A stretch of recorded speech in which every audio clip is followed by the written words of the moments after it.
already turned it off. I turned it back on.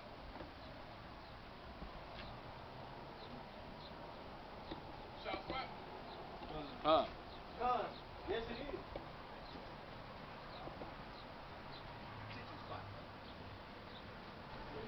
Cut a rap job for a minute.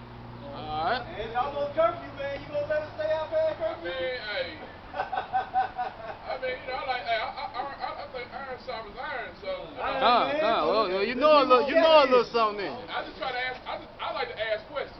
Okay, come on, ask him then, man. Because Let me get my Bible back I out. don't know if my mind right now, you know what I'm saying, is sharp enough to kind of be like, we go through this, and that. But I like to ask questions. You know? I like to make sense of things here and there, whatever. Hold on, the city hot. So let me make sure I have my radio right.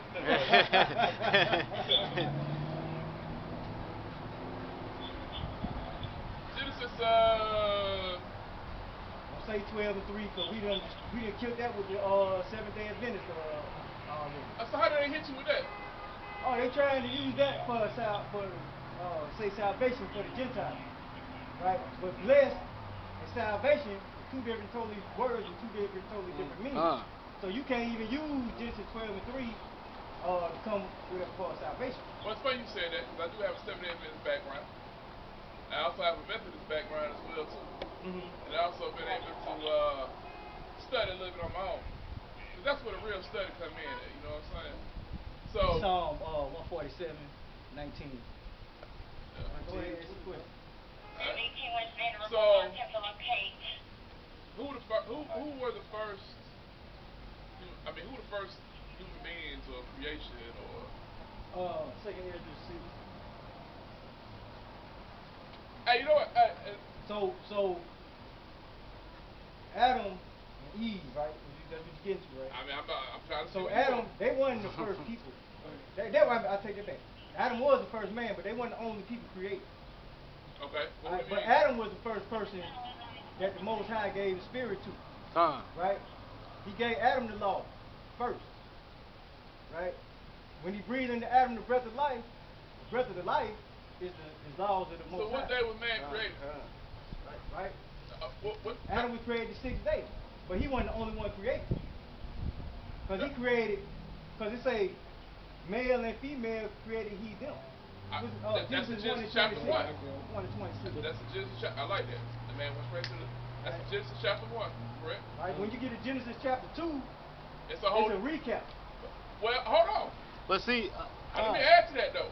But see, in Genesis chapter 2, it tell you that God formed the man from the dust of the ground and breathed into him his nostrils the breath of life, and man became a living soul. Right. You know what I'm saying? But then you jump. I'm gonna get the root. Well, but here's the question though, right? And I'm glad you said that, because you said it's a recap. Genesis 2 is a recap. But could it be two different creation stories? No, it's only one truth.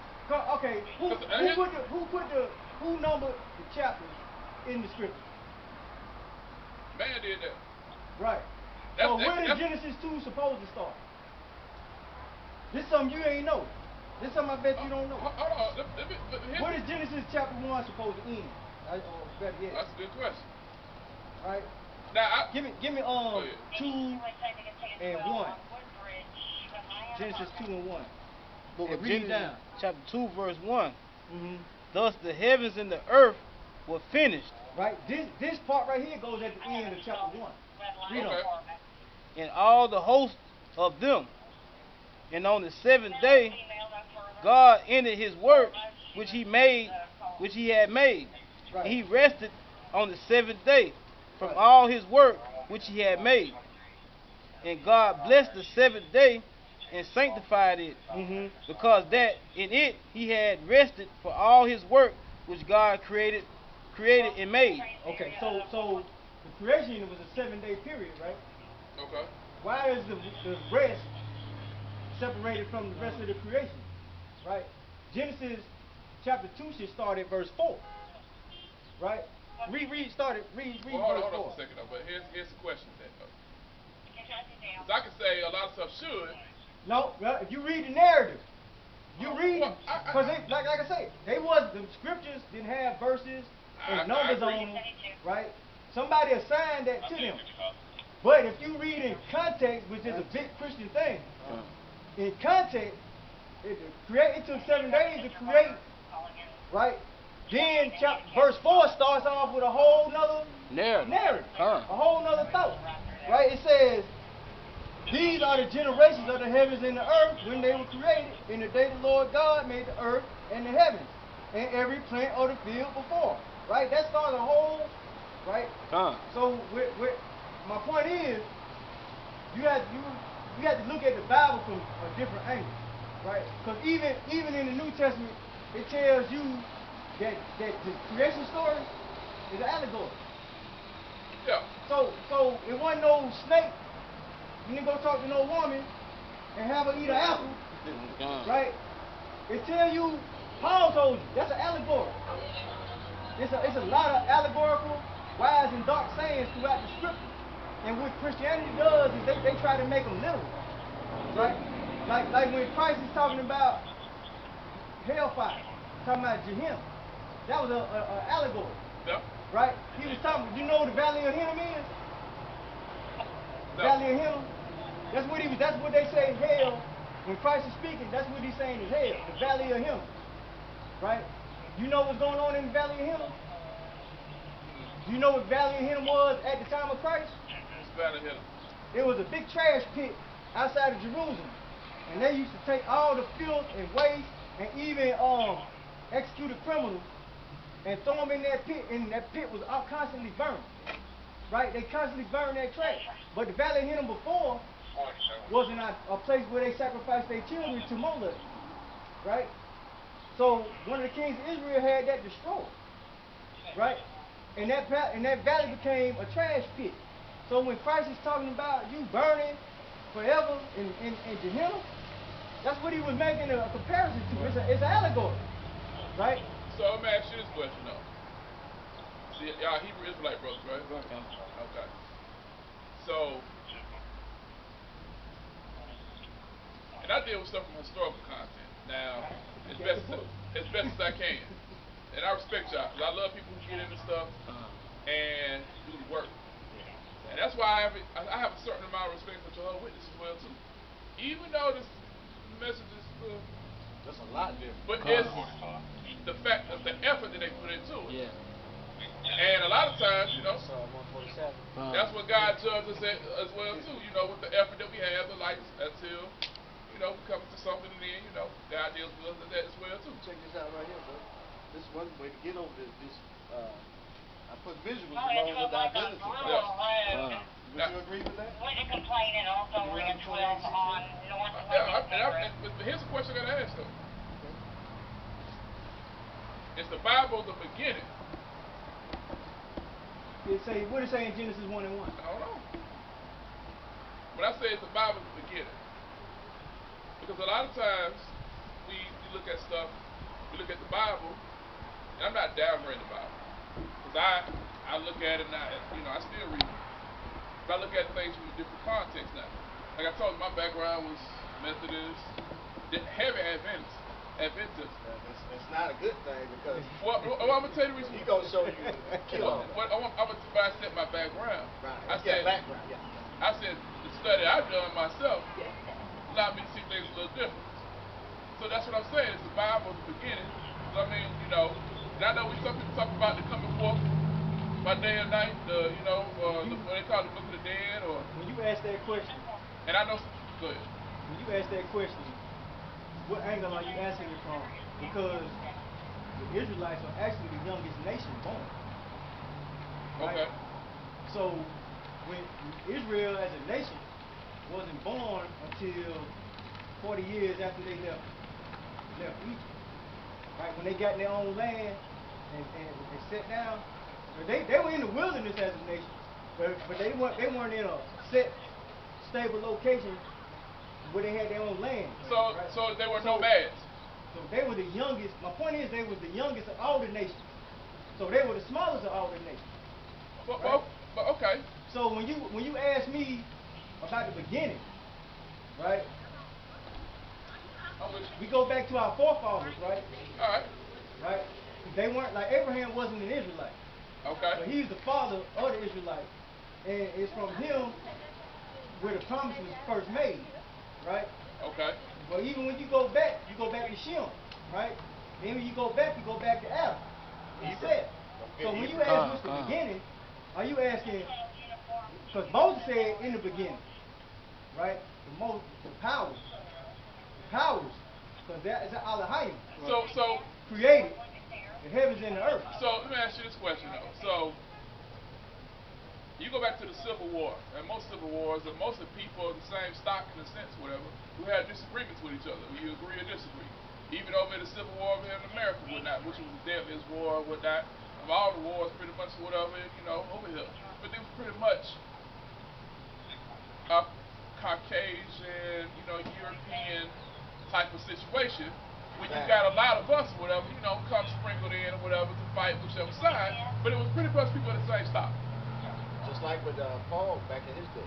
Okay, so the question I asked was, how much different from a stock-wise were the Israelites from the Egyptians? It's a lot different. You answer a question, but you got to keep in mind how Israelites view their nationality. But I'm saying though, he had a direct question. You know, so he said how different was the stock of Israel from Egypt? Exactly. How we look. Because if we could call each other, because in Africa, or what we call Africa, or a Kemet, or a Cable Land, stuff like that, whatever. You have hundreds of different nations in one, in an area. Well, we mixed with their women, and we started to look very similar. We were very similar to them. Here's the point I'm trying to go wrong, because I'm gonna come to us. Yeah. Because but dealing with that though, and from that situation, you got these pretty much people with the same phenotypes, same type of characteristics, and different things. The kings might be a little slender. Yeah. So you the asking Nigerians or whatever, who favor a lot of us, so to speak, or whatnot. So from Nigeria. I get that because of the Exodus, the brother to you asking why we look similar, or you talking about the stock? Because the stock go back to the seed, the bloodline. Okay. You know what I'm saying? That's our fathers, not the mother. Y'all. Okay. So what I'm saying is, we dealing with characteristics and so on and so forth. How can you tell the difference in nowadays? But I'm looking at it that we all branches from the same tree. No, it ain't. Cause see, like the scripture, But I'm saying though, like this scripture that the brother brought out earlier, it said in the book of Psalms, chapter 48 and 147, verse 19. He showed his word unto Jacob, right? His statutes and his judgment unto Israel. Right. He have not dealt so with any nation, and as of his judgments, they have not known thee. Because see, that's what distinguished Israel from any other nation. Because they were given the covenant, they were given the word. Even though, I'm gonna give you an example. I'm gonna give you an example. Okay, over there in Asia, right? You got the Chinese, so-called Chinese, which is the Moabites. Then you got the Japanese, which is so-called Ammonites. Okay, don't they look similar? But they two different people. That's the same thing with Israel and Ham, or as you would say, African Americans and the real Africans. Why you think when Africans come over here, they don't say they've been living over here for 20 years. They don't consider themselves an African American. They still call themselves an African. And I'm glad you touched on that. But you're talking about a culture thing, though. No, we talking about bloodline. We talking about a stock, because Asia. In the country of Asia, right? You got Japanese and Chinese people, right? They look similar, but they know that they different. Right. That's why they got different names. See, Israel don't know, like Isaiah 1:3. It said I know only as the master crib, but Israel does not know, because we don't know that we are different from the Africans. They know they different from us. If you talk to one of them, they know they not one of us. That's why they don't. When they fill out an application, you ain't talk to one. even though they family could have been over here 30 years, when they fill out an application, they don't mark African American. But they shouldn't. They still mark African. That's a creation anyway, though. That's not even an accurate creation anyway, as far as African American and whatnot. Yeah. The book of Exodus, chapter 11, verse 7. Come.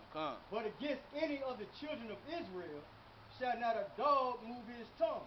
And dog is what the other nations were referred to. Even Christ told that to the Canaanite woman that they came for the blessing. He said, it's not meat to take the children's bread and cast it to dogs. So we understand that when he say a dog, he's talking about all the other nations. So against any of the children of Israel shall not a dog move his tongue against man or beast, that ye may know how that the Lord doth put a difference between the Egyptians and Israel. So there's a lot of physical things like